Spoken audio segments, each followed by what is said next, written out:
Ang Ginoo manaa kaninyo. Kinutlo gikan sa Ebanghelyo sumala ni San Lucas.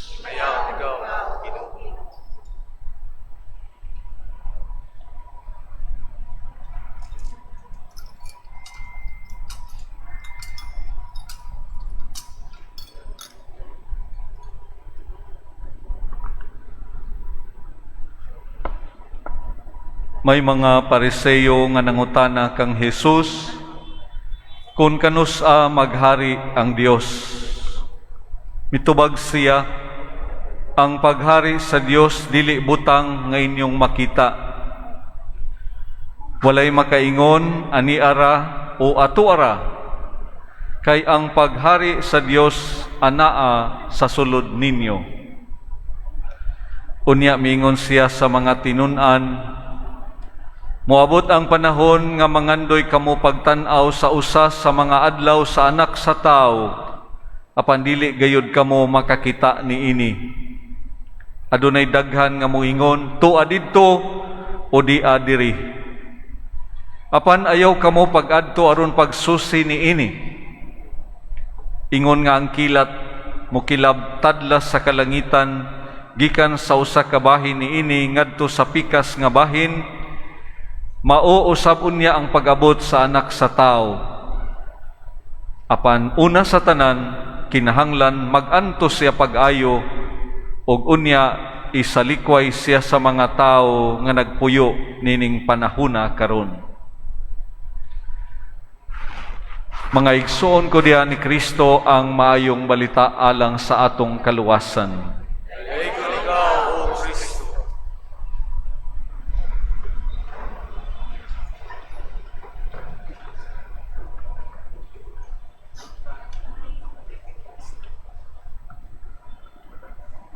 Maayong gabi sa tanan. Kaganiha pagsugod nato, niingon ko maayong hapon kay hayag-hayag pa man. Pero karon kay ngit-ngit naman. Maayong gabi nga alas 6 naman pod. Gisugdan nato mga igsoon ko diyan ni Kristo karong adlaw, ang unang adlaw sa nobenaryo sa pagpangandam sa kapistahan sa atong mahal nga patrona, Birhen sa Regla. Unang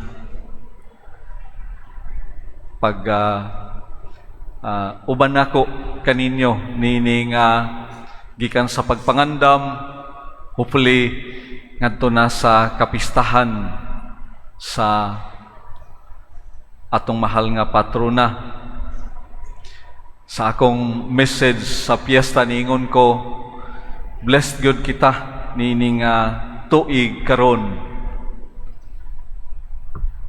We are blessed. Subay sa Jubilee song, blessed 100-fold. He has given us faith, a gift to love and to share. Even in these trying times brought about by the COVID-19 pandemic. Bulahan gihapon kita.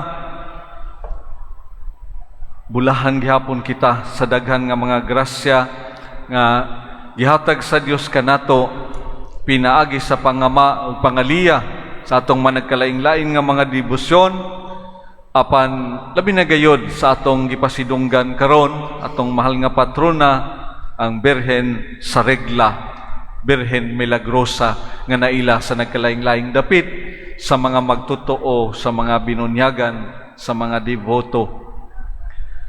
Siyam ka adlaw nga pagpamalandong, pagampo, pagsimba, pagdaig, paghimaya o pagpasalamat sa Dios sa daghan nga mga grasya nga atong nadawat, pinaagi sa iyang pangama, panabang. O ingon ko, blessed gayud kita tungod kay ang atong pagsaulog karon sulod sa Jubileo sa ika-500 nga katuigan sa Kristyanismo dinhi sa atong nasod. We were not there when the first seed was planted.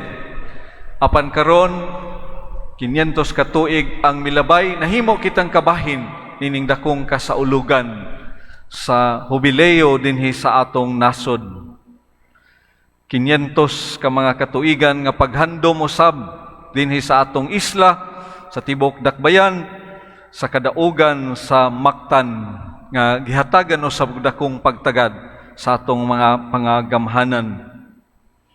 286 na nga pagsaulog sa kapistahan sa mahal nga patrona, tigpanalipod, tigpangama, tigpangaliya kanato tanan ngadto sa iyang bugtong anak. Pinili, ginasahan, pinadala alang sa misyon sa kaluwasan. Nagapadayon kita sa atong panaw isip mga magtotoo kay siya nga atong inahan uban man kanunay kanato. Wa gayoy bisan usa ka gutlo usa ka higayon nga kita iyang gitalikdan, iyang gibiyaan. Ang tanan nga mosangpit kaniya, no? Iya gayud pagadalhon ngadto sa iyang bugtong anak nga si Jesus atong Ginoo. Taliwala sa malisod nga kahimtang dala nining pandemic, bisan sa malisod nga kapanginabuhian, ubay-ubay sa atong mga mahal sa kinabuhi mitaliwan.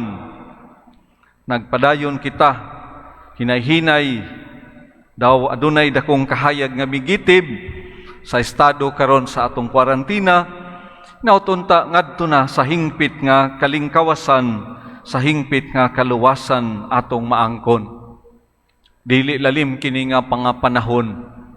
Ubay-ubay kanato pildi atong mga minahal sa kinabuhi. Nakuhaan ko usa akong igsuon, akong magwang. Ug karong adlaw anibersaryo pod sa kamatayon sa akong amahan. Salamat sa Ginoo bisan paman sa mao nga malisod nga kahimtang, mapasalamaton ko sa gasa sa pagtuo, sa gasa sa pagsalig sa Ginoo, og sa paglaom ug madanglag magakatigom ra gihapon kitang tanan sa balay sa atong mahigugmaon maluloy-ong amahan. Mga igsoon, tingali usa ka higayon o sa makadaghan nga higayon sa atong kinabuhi, kita nagapangutana, no? Kanus aman matapos kining tanan. Kanus aman gayod nato maangkon ang hingpit nga kalingkawasan. Sa pagbasa sa Ebanghelyo karon ni San Lucas, may Pariseo nga nangutana kaniya, kanus maghari ang Dios? Pangutana diha sa Ebanghelyo nga tingali related usab sa daghan kanato nga nagpangutana kanus bagayod matapos kining pandemic nga COVID-19. Kanus aman kita mahibalik sa atong kanhing kinabuhi nga normal. Si Jesus mitubag sa maong pangutana sa pagingon, walay makaingon ani ara o ato ara. Kay ang paghari sa Dios anaa sulod ninyo. Indot kini nga mga pulong pamalandungan. Ang paghari sa Dios anaa sulod ninyo. Hala, unsa man kini nga tubag sa atong Ginoo. Lisod gayod nga sabton, dili sayon ang paghatag og kahulugan. Anaa sulod kaninyo. Unsa kaha ang anaa sulod sa tagsa-tagsa kanato, sa atong tagsa-tagsa kahuna-huna, mga pagbati, kinatibukan sa atong galamhan, kinatibukan sa atong pagkatao, kinatibukan sa atong kalag. Unsa kahay anaa diha? Nahimo man kitang kabahin ining 500 ka tuig nga kasaulugan sa Kristyanismo, 286 na katuigan sa pagsaulog sa kapistahan, daghan pang mga kadaugan atong ginasaulog. Makaingon kita nga nindot ang mga gitisok o gitanom sulod sa tagsa-tagsa kanato. Apan ang dakong pangutan, ang dakong hagit, unsa kaha ang migawas? Unsa kaha ang makita? Unsa kaha ang atong gipanag-ambitan sa usag-usa kanato? Nga mahimong magdala kanato sa akong ginaingon kaganiha, hingpit natong gilauman, hingpit nga kalingkawasan, hingpit nga kaluwasan. Kay dili man mahimo nga ang gawas nun mo'y magdala kanato ngadto sa hingpit nato nga destino. Gipunting sa atong Ginoo mga igsoon, anaa sulod sa tagsa-tagsa kaninyo. Anaa sulod sa tagsa-tagsa kanato, sa matag usa kanato. Mana nga tagsa-tagsa ningon ko panahon karon sa pagpamalandong pagampo pagpangaliya sa Ginoo. Nga mga nindot nga mga butang anaa sulod sa tagsa-tagsa kanato, gitisok, gitanom sa atong mga ginikanan, atong mga katigulangan sa mga naguna kanato, maghatag og daghang mga bunga diha sa atong mapadayunong pagpanaw, isip mga magtotoo, isip mga binunyagan, isip mga sakop sa atong gagmayng Kristohanong simbahan o sa kinatibuk-an nga katilingban. Lisod, sabton, dili sayon ang paghatag og kahulugan, apan anaa sa tagsa-tagsa kanato ang tubag. Kung atong sundan pagayod ang iyang pagpamulong, kining ebanghelyo ni San Lucas, nagpunting usab kini sa pag-abot sa anak sa tao, nga matod pa niya, una sa tanan, mag-antos o isalikway sa mga tao nining kalibutan, bisan sa atong panahon karon. Klaro og tataw gayud kaayo, ang pag-abot sa paghari sa Dios mao nga mataw pag-usab sa Hesukristo nining kalibutan, usulod sa tagsa-tagsa kagalamhan, kasing-kasing hunahuna og kalag sa tao. Mga igsoon ko diha ni Kristo, kung ang mga pagtulunan panigingnan sa atong Ginoong Hesukristo atong mapuy-an, makaingon usab kita naghari ang Dios diha sa tagsa-tagsa kanato, sulod sa atong pamilya, sa atong katilingban og sa kinatibuk-an nining kalibutan. Unsa man nga mga pagtulunan panigingnan sa atong Ginoo nga kinahanglan atong mapuy-an. Daghan sa makadaghan nga higayon, tong nadungog siya, nagtabang sa mga masakiton, nag-ayo sa mga masakiton, naghingilin sa mga daotang espiritu sa mga giyawaan, nagtudlo, mahitungod, niya itong naghilak, bulahan kamo, katong mga nag-antos kay inyo ang gingharian sa Dios. Nagtudlo nga kung dili kamo magpakasama sa mga bata, dili mainyo ang gingharian sa langit. Nagtudlo diha kanato sa pagpuyo sa kinabuhi, sa pagkamapausanon, pagka mahigugmaon, maluluyon, uban pa. Pero adunay usa nga tingali pinakalisod nga mapuy-an niyang pagtulunan. Kanang ginaingon niya, higugmaa ang imong kaaway sama sa imong paghigugma sa imong kaugalingon, no? Kay human as we are, no?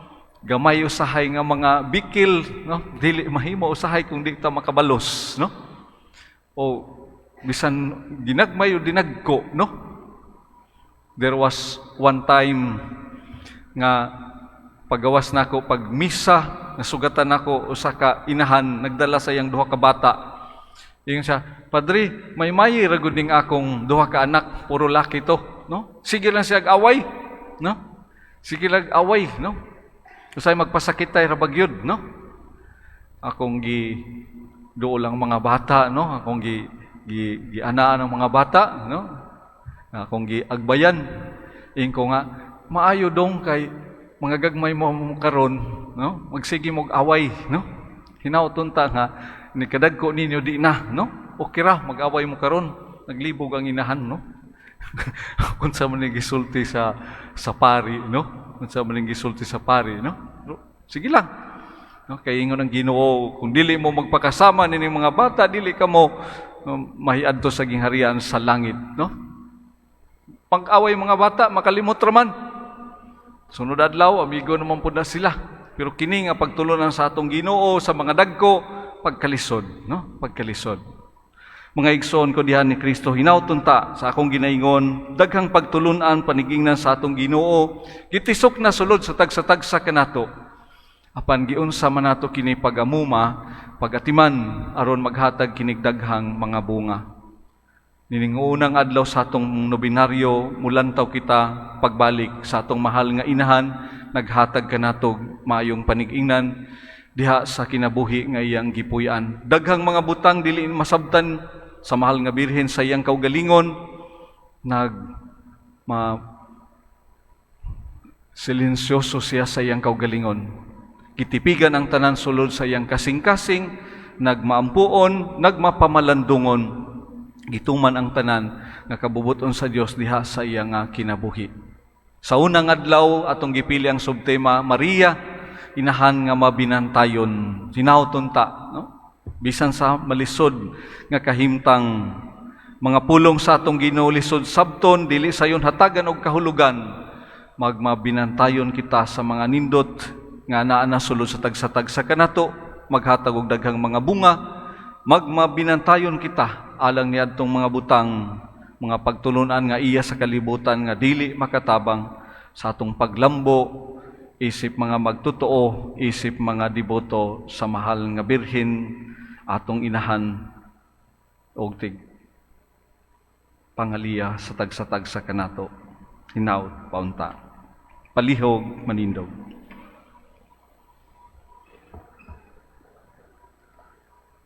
Ang Ginoo kanunay maghatag gayud kanato og grasya, kaayuhan o kalinaw, busa uban sa dakong pagsalig, ato karong ihalad atong mga pagampo diha sa pag-ingon, Ginoo patalinghugi kami. Ginoo patalinghugi kami.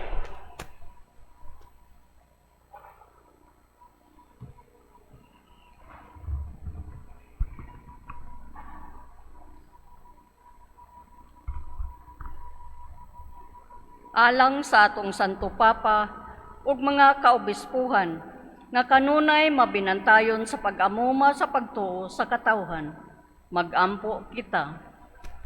Ginoo, patalinghugi kami. Alang sa mga kaparian, diakono ug mga reliyoso ug relyosa uban sa mga laiko nga lidere sa simbahan nga mamahimong buhing saksi sa pagpangalagad, magampo kita. Ginoo, patalinghugi kami. Alang sa mga nagkalain-lain nga mga panginahanglan sa atong mga kauban sa katilingban nga makatabang kita sa pagpagaan niini, magampo kita. Ginoo, patalinghugi kami. Alang sa mga benefactor sa Virgen de Regla Parish National Shrine nga mapadayunon sa pagpaambit sa ilang mga gasa ngadto sa ubang kabus sa katilingban, magampo kita. Ginoo, patalinghugi kami. Alang sa sulugoon sa Dios, Teofilo Camumot Obispo ug Joel Chevalier Pare nga mabayaw na sa kadungganan sa altar, magampo kita. Ginoo, patalinghugi kami. Alang sa atong mga kaigsuonan nga mihalina nga makasud-ong na sila sa kahayag ni Kristo, magampo kita. Ginoo, patalinghugi kami.